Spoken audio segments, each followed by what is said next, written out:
Hi friends, எல்லாருக்கும் வணக்கம். இன்றைக்கி நம்ம என்ன டிஷ் பார்க்க போகிறோம்னா ரொம்ப ஹெல்த்தியான டேஸ்டான சம்மர் சீசனுக்கு ஏற்ற மாதிரி ஒரு டிஷ் பார்க்க போகிறோம். வாங்க எப்படி செய்யுதுன்னு பார்க்கலாம். அதுக்கு முன்னாடி என்னோட ட்ரிபிள்எஸ் பிரின்சஸ் சேனலை சப்ஸ்கிரைப் பண்ணாதவங்க சப்ஸ்கிரைப் பண்ணிக்கோங்க. கூடவே இருக்கிற பெல் பட்டனையும் கிளிக் பண்ணிக்கோங்க.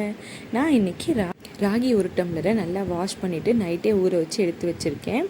இதை நான் மிக்ஸி ஜாரில் ஆட் பண்ணிவிட்டு தேங்காய் கொஞ்சமாக எடுத்து வச்சுருக்கேன். இந்த தேங்காயும் அதிலே ஆட் பண்ணிவிட்டு இது ரெண்டையுமே கொஞ்சம் தண்ணி ஊற்றி நல்லா நைஸாக அரைச்சிட்டு வந்துக்கோங்க. தேவையான அளவு தண்ணி ஊற்றிக்கோங்க. இது ரெண்டுமே இந்த மாதிரி நைஸாக அரைச்சி எடுத்துகிட்டு இப்போ இதை நம்ம வடிகட்டிடலாம். இந்த கசடெல்லாம் இல்லாமல் நம்ம நல்லா வடிகட்டணும். இது எல்லாத்தையும் நல்லா வடிகட்டி எடுத்துக்கோங்க. அதில் பால் மட்டும் நம்மளுக்கு போதும். நல்லா பாலாக வரும்போது இந்த மாதிரி தேங்காய் பால் மாதிரி இந்த ஸ்டேஜில் இருக்கும்.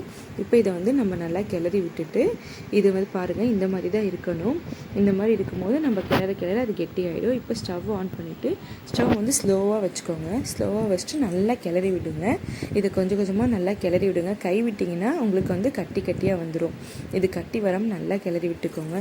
இந்த மாதிரி உங்கள் வீட்டில் நீங்கள் குழந்தைங்களுக்கு செஞ்சு கொடுங்க. எல்லாருமே விரும்பி சாப்பிடுவாங்க. பெரியவங்கலேருந்து சின்னவங்க வரைக்கும் இதை நல்லாவே சாப்பிட்லாம். எல்லாருமே ரொம்பவே பிடிக்கும் எல்லாத்துக்குமே.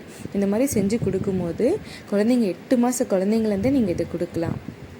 பாருங்கள், இது இப்போ நல்லா கெட்டி ஆயிடுச்சு. உங்களுக்கு தண்ணியாக தான் வேணும்னா நீங்கள் தண்ணி இன்னும் கொஞ்சம் கூட ஆட் பண்ணிக்கலாம். நான் 2 ஏலக்காய் போட்டிருக்கேன். ஒரு 3 டேபிள் ஸ்பூன் நான் நாட்டு சர்க்கரை போட்டிருக்கேன்.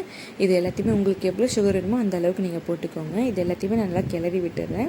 அந்த சுகர் எல்லாம் கரையிற மாதிரி நல்லா மீடியம் ஸ்லோவில் வச்சு கிளறி விட்டுட்டே இருங்க. ஏன்னா அடி பிடிச்சிரும். நல்லா கிளறி விட்டுட்டு இப்போ தேவையான ஊற்றிக்கோங்க. உங்களுக்கு எவ்வளோ தண்ணி வேணுமோ அந்த அளவுக்கு நீங்கள் தண்ணி ஊற்றி நல்லா கிளறி விடுங்க.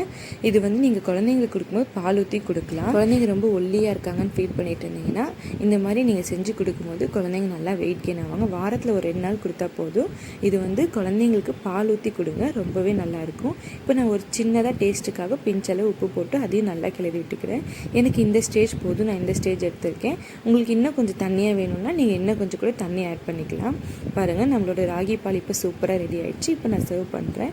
பாருங்கள், எவ்வளோ சூப்பராக டேஸ்ட்டாக இருக்குது நம்ம ராகி பால். நீங்களும் உங்கள் வீட்டில் இதை ட்ரை பண்ணி பாருங்கள். குழந்தைங்கள்லேருந்து எல்லாருமே ரொம்ப விரும்பி சாப்பிடுவாங்க. சுட சுட நம்ம ராகி பால் ரெடி. வாங்க சாப்பிடலாம். டாட்டா, பாய் பாய்.